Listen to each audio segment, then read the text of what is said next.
2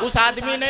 اپنے بیٹے کو بلایا اور بلانے کے بعد کھجور منگوایا اور پانی دیا، کہا آپ پی لیجئے، دونوں اونٹ کو لے لیجئے، آپ اپنے گھر کو چلے جائیے۔ ساسا ابن ناجیہ نے بتایا کہ میرے آقا صلی اللہ علیہ وسلم کو پوری کہانی سنا رہے ہیں۔ میرے آقا صلی اللہ علیہ وسلم نے فرمایا پھر کیا ہوا؟ کہا میں نے کھجور کھایا، پانی پیا، جیسے ہی نکلنے والا تھا اس نے پھر اپنے بیٹے سے کہا ذرا پتہ لگاؤ گھر میں بیٹا پیدا ہوا ہے کہ بیٹی پیدا ہوئی ہے؟ حضرت ساسا ابن ناجیہ فرماتے ہیں میں تجسس میں پڑ گیا، اس جنگل و بیابان میں اپنے گھر کے اندر نہیں باہر بیٹھا ہوا ہے۔ میں نے پوچھا باہر کیوں بیٹھے ہو؟ اس نے کہا میرے گھر میں میری بیوی حاملہ ہے، اسے بچے کی پیدائش کا زمانہ وقت آ گیا ہے، میں باہر انتظار کر رہا ہوں۔ کہا سنو کیوں بار بار بیٹے سے پوچھ رہے ہو؟ بیٹا ہے کہ بیٹی ہے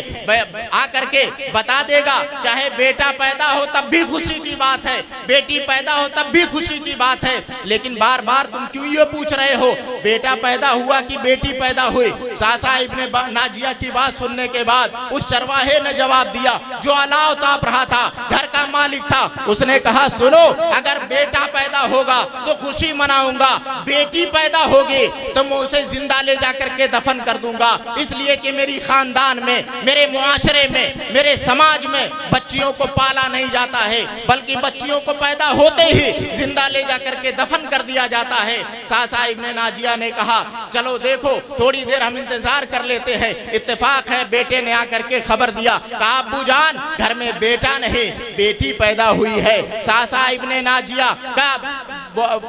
کہتے ہیں میں غضبناک ہو گیا، میں تسلی حیرت میں پڑ گیا، یہ انسان کیا کرے گا؟ چنانچہ اس کے چہرے کا جغرافیہ بدل گیا، اس نے کہا میں اپنی بیٹی کو لے جا کر کے زندہ دفن کر دوں گا۔ ساسا ابن ناجیہ نے کہا یا رسول اللہ اب آگے کیا ہوا؟ بتاتے ہوئے میرا کلیجہ منہ کو آتا ہے۔ میرے آقا صلی اللہ علیہ وسلم نے فرمایا بتاؤ اس کے آگے کیا ہوا، آگے کی کہانی بتاؤ۔ ساسا ابن ناجیہ نے کہا میں نے اس شخص سے کہا اپنی بیٹی کو زندہ دفن نہ کرو، اگر تم نہیں پال سکتے ہو، تمہارا سماج نہیں پال سکتا ہے، تمہارا گاؤں اور معاشرہ نہیں پال سکتا ہے، تو میں اس بچی کو پالنے کی ذمہ داری لیتا ہوں، میرے حوالے کر دو، اسے زندہ نہ مارو، میں اپنے گھر لے کر کے چلا جاؤں گا، مونٹوں پر بیٹھا کر کے لے کے چلا جاؤں گا۔ مگر وہ شخص کہتا ہے میری بیٹی جو پیدا ہو گئی ہے دنیا میں زندہ رہے، یہ بھی مجھے منظور نہیں ہے۔ ساسا ابن ناجیہ نے کہا اب یہ شخص اپنی بچی کو دفن کرنے کے علاوہ کوئی دوسرا کام نہیں کرے گا۔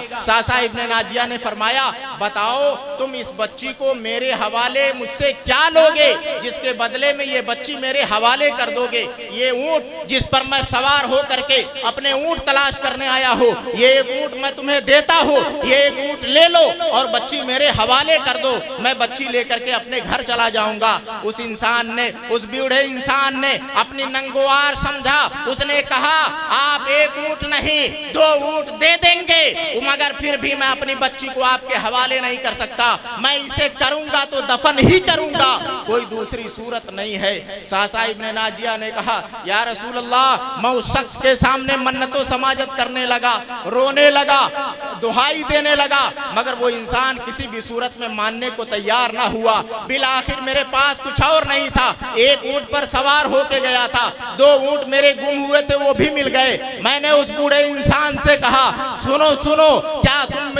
مجھ سے 2 اونٹ جو میرے گم ہوئے وہ بھی اور جس اونٹ پر سوار ہو کے آیا ہو یہ تینوں اونٹ میں تمہارے حوالے کرتا ہوں، اور حوالے کرنے کے ساتھ ساتھ 3 اونٹ لے لو اور وہ بچے میرے حوالے کر دو۔ چنانچہ بوڑھا انسان لالچ میں آتا ہے اور آنے کے بعد حضرت ساسا ابن ناجیہ سے کہتا ہے میری بیٹی لے لو اور تم میرے 3 اونٹ چھوڑ کر کے یہی چلے جاؤ۔ ساسا ابن ناجیہ کہتے ہیں یا رسول اللہ میں اس بچی کو لے لیتا ہوں، 3 اونٹ اس بوڑھے انسان کے حوالے کراتا ہوں اور حوالہ کرنے کے بعد میں یا رسول اللہ میں اپنے گھر اس بچی کو لے کے چلا آتا ہوں۔ میں نے سوچا گھر آ کر کے میں نے سوچا نہ جانے کس کس خاندان کے لوگ اپنی بچی کو زندہ دفن کرتے ہوں گے۔ یا رسول اللہ میں نے عرب کی سرزمین پر یہ پتہ لگانا شروع کیا کس کس خاندان کے لوگ، کس کس قبیلے کے لوگ لوگ اپنی بچیوں کو زندہ درگور کرتے ہیں، یا رسول اللہ میں نے اپنا شیوا بنا لیا، میں نے اپنا کاروبار بنا لیا،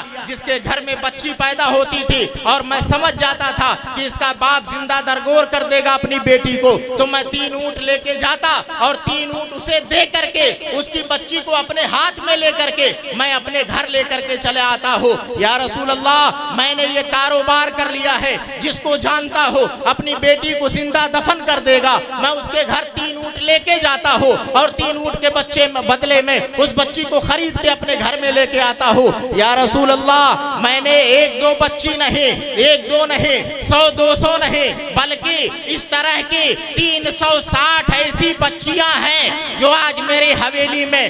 پل رہی ہے۔ یا رسول اللہ اگر ان کو میں نے خریدا نہ ہوتا تو ان ساری بچیوں کو ان کے باپ زندہ درگور کر دیا کرتے۔ یا رسول اللہ میں نے 360 بچیوں کو 180 اونٹ دے کر کے خرید کر کے اپنے گھر میں پالا ہے۔ یا رسول اللہ یہی وہ نیکی ہے جو میں نے زمانے جاہلیت میں کیا ہے، دور جاہلیت میں کیا ہے۔ یا رسول اللہ مجھے ان 360 بچیوں کی جان بچانے کا ثواب ملے گا کہ نہیں ملے گا؟ یا رسول اللہ یہی میں جاننا چاہتا ہوں۔ میرے آقا صلی اللہ تعالیٰ علیہ وسلم نے فرمایا، اے حضرت ساسا ابن ناجیہ آؤ میں تمہیں کلیجے سے لگا لیتا ہوں، تم نے ان 360 بچیوں کی جان بچائی ہے جن کے باپ ان کو دفن کرنے والے تھے۔ سنو اللہ تبارک و تعالیٰ ان نیکیوں کا ثواب تمہیں ضرور عطا فرمائے گا، اور سنو تمہیں دنیا ہی میں نہیں بلکہ اس کا بدلہ اللہ تعالیٰ تمہیں دنیا میں بھی دے گا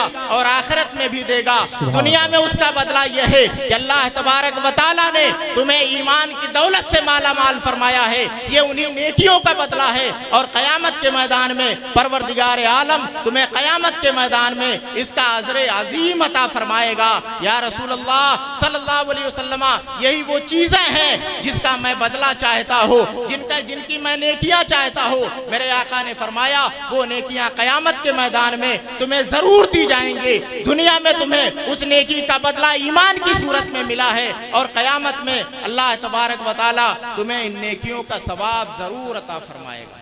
آپ ذرا سوچئے دور جاہلیت، زمانے جاہلیت کیسا عظیم ایسا دور تھا جہاں انسان کی کوئی قدر و قیمت نہیں تھی۔ عورتوں کو کسی کا اگر شوہر انتقال کر جاتا تھا تو اس کے شوہر کے ساتھ میں اس عورت کو بھی اس کی چتا پر لٹا کر کے اس کو دفن کر دیا جاتا تھا، اس کو تہس نہس کر دیا جاتا تھا، اس کو جلا دیا جاتا تھا۔ یعنی بیوہ عورت کو، بیکس عورت کو جینے کا کوئی حق نہیں تھا۔ کسی کے گھر میں بچی پیدا ہو جاتی تھی تو اس کو زندہ درگور کرنے کو، دفن کر دینے کو اپنے لیے خوشی کی بات سمجھتے تھے۔ ایسے بھیانک دور میں میرے آقا صلی اللہ تعالیٰ علیہ وسلم سارے لوگوں کی دعاؤں کا ثمرہ بن کر کے تشریف لاتے ہیں۔ میرے آقا صلی اللہ علیہ وسلم نے فرمایا اب بیواؤں کے اوپر ظلم و ستم نہیں کیا جائے گا، بچیاں زندہ درگور نہیں کی جائیں گی، بچیاں دفن نہیں کی جائیں گی، بچیاں اب زحمت نہیں سمجھی جائیں گی، بلکہ آج کے بعد بچیاں رحمت ہی رحمت سمجھی جائیں گی۔ اور آج پوری دنیا میں عورتوں کے ساتھ میں جو حسن سلوک ہو رہا ہے، پوری انسانیت امن و شانتی کے ساتھ زندگی بسر کر رہی ہے، یہ صدقہ ہے محمد رسول اللہ صلی اللہ تعالیٰ علیہ وسلم کے اس ظاہری دنیا میں تشریف لانے کا۔ اگر میرے آقا صلی اللہ تعالیٰ علیہ وسلم ظاہری دنیا میں تشریف نہ لاتے تو ہم اور آپ امن و سکون کی زندگی نہیں بسر کر سکتے تھے۔ اللہ رب العزت کی بارگاہ میں دعا ہے ہمارے بولنے میں آمدن قصدن سہون کوئی غلطی ہوئی ہو تو اللہ تعالیٰ اپنے پیارے حبیب صلی اللہ تعالیٰ علیہ وسلم کے صدقے طفیل معاف فرمائے۔ وآخر دعوانا الحمدللہ رب العالمین۔ السلام